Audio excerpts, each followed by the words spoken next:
प्रिय द्वितीय वर्ष की प्रिय छात्राओं, हमने पिछले वीडियो में हम चर्चा कर रहे थे रीति मुक्त काव्य धारा की प्रमुख विशेषताओं के बारे में हम चर्चा कर रहे थे, जिसमें पहली विशेषता है स्वच्छंदता। इसके बारे में हम पिछले वीडियो में चर्चा कर चुके हैं। इस चर्चा को हम आगे बढ़ाते हैं। दूसरी जो रीति मुक्त काव्य की जो विशेषता है वो है वेदना की अभिव्यक्ति।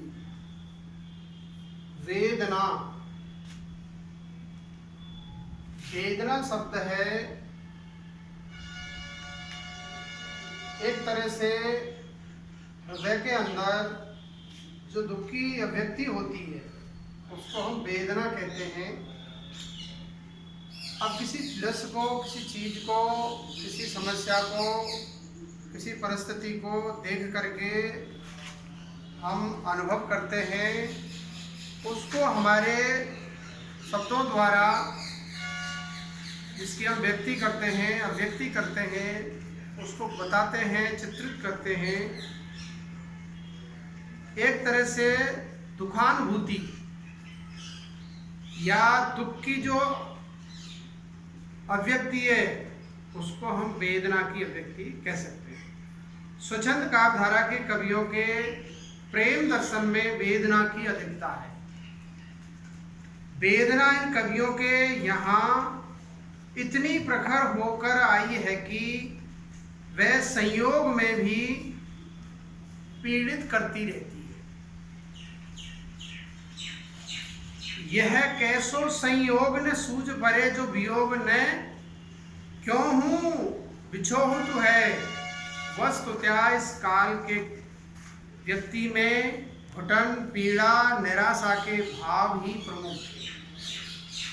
यही कारण है कि असंतोष से युक्त इस काव्य में जिस प्रेम और उससे संबंधित वेदना की अभिव्यक्ति हुई है वह अत्यंत स्वाभाविक और विश्वसनीय प्रतीत होती है।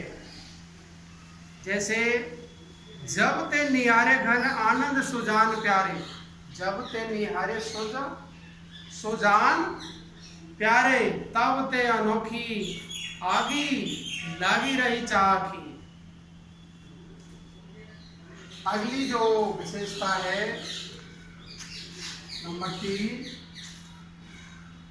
वो है आत्मपरक शैली में प्रेम चित्रण या निरूपण।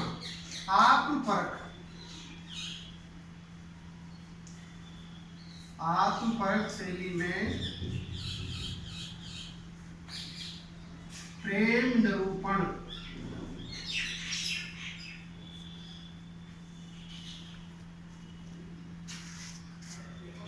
रीति मुक्त काव्य धारा में प्रेम अनुभूति की अभिव्यक्ति आत्मपरक शैली में हुई है। रीतिबद्ध कवियों ने प्रेमी के प्रेम भावों को जैसी वंदना की है वैसी वंदना यहाँ नहीं है। रीतिबद्ध काव्य यदि वस्तु प्रधान था तो रीति मुक्त काव्य व्यक्ति प्रधान था। इस काव्य धारा के कवियों ने अपने निजी जीवन में कहीं कोई चोट अवश्य खाई है। अपने व्यक्तिगत जीवन में, निजी जीवन में ये चोटग्रस्त हुए हैं। यही कारण है कि रीति मुक्त कवियों का वियोग वर्णन हृदय से निकली हुई आवाज प्रतीत होती है। जैसे प्रीत की रीत को क्या समझे जड़ नीत के पांच परे को प्रमाणे। मोह मन की कछु दशा घना आनंद जीव की जीवनी जान ही जाने।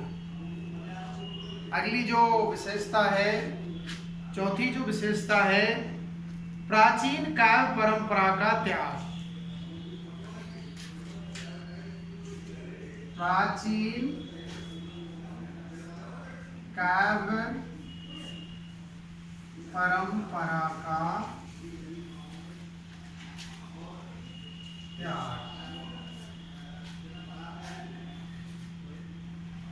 स्वच्छंद काव्य की एक प्रमुख विशेषता प्राचीन काव्य परंपराओं का परित्याग है।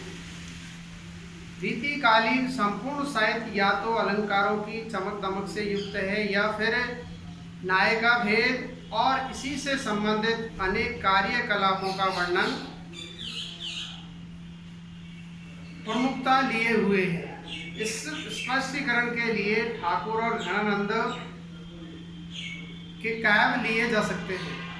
इनके काव्यों में अलंकार का नाम निशान तक नहीं है, फिर भी कविता अपनी मार्मिकता से पाठकों के हृदय पर अमित छाप छोड़ती चलती है। इस प्रकार रीतिमुक्त कवियों के वर्ण विषय और वर्णन शैली दोनों ही काव्य परंपरा से मुक्त दिखाई देते हैं।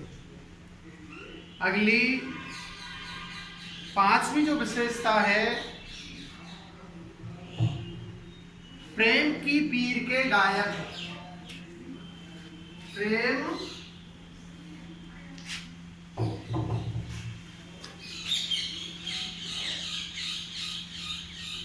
प्रेम की पीर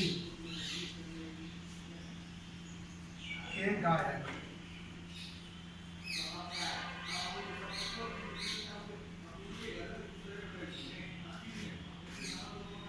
स्वच्छंद कवियों की प्रेम संबंधी धारणाएं भी रीतिबद्ध कवियों से अलग है। इन कवियों की प्रेम संबंधी या इन कवियों के प्रेम में पवित्रता, एकनिष्ठता, समर्पण, त्याग और उदारता का योग है। कहीं भी वासना की गंध नहीं है। प्रेमी प्रेम की पीड़ा को सहकर भी प्रिय की कुशल कामना करता है। भले ही प्रिय न मिले किंतु प्रेमी तो उसके लिए हर स्थिति में समर्पित रहेगा ही। यह भाव समस्त रीति मुक्त कवियों में दिखाई देता है। जैसे कवि बोधा घनी अनी नेजम ते चढ़ तापिन चित्त डरावनो है। ये प्रेम को पंत कराल महा तलवार की धार पे धावनो है। छठी जो विशेषता है 6 नंबर की,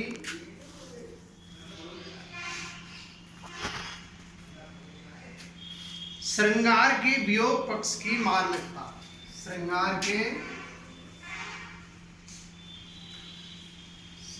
के वियोग पक्ष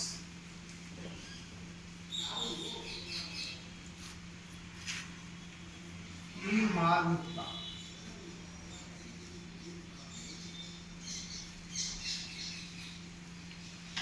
रीतिमुक्त कवियों ने श्रृंगार के जो 2 भेद होते हैं, संयोग श्रृंगार और वियोग श्रृंगार। वियोग श्रृंगार को काव्य शास्त्र में विप्रलंब श्रृंगार भी कहते हैं। रीतिमुक्त कवियों ने श्रृंगार का जो दूसरा भेद है या दूसरा रूप है वियोग श्रृंगार, उसका बहुत ही मनोहारी चित्रण किया है।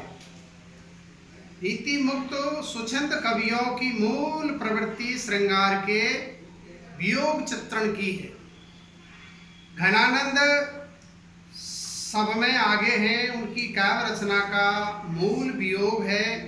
उनके काव्य में वियोग जन्य व्यथा की वेदना, दर्द, टीस, छटपटाहट, व्यवस्था, दीनता भरी पड़ी है।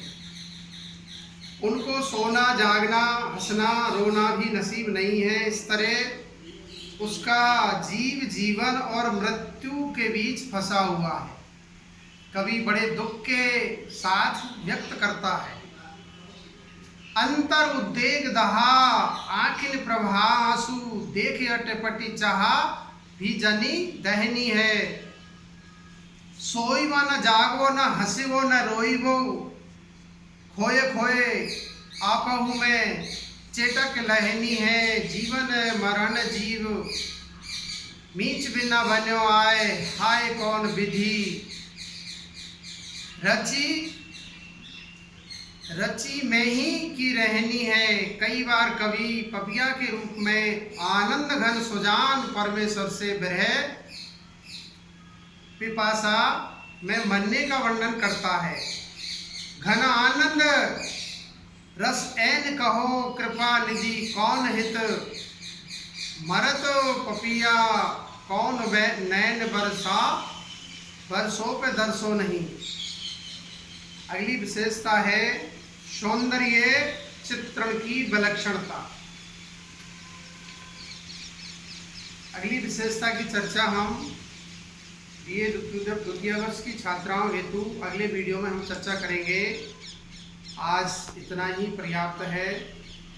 धन्यवाद।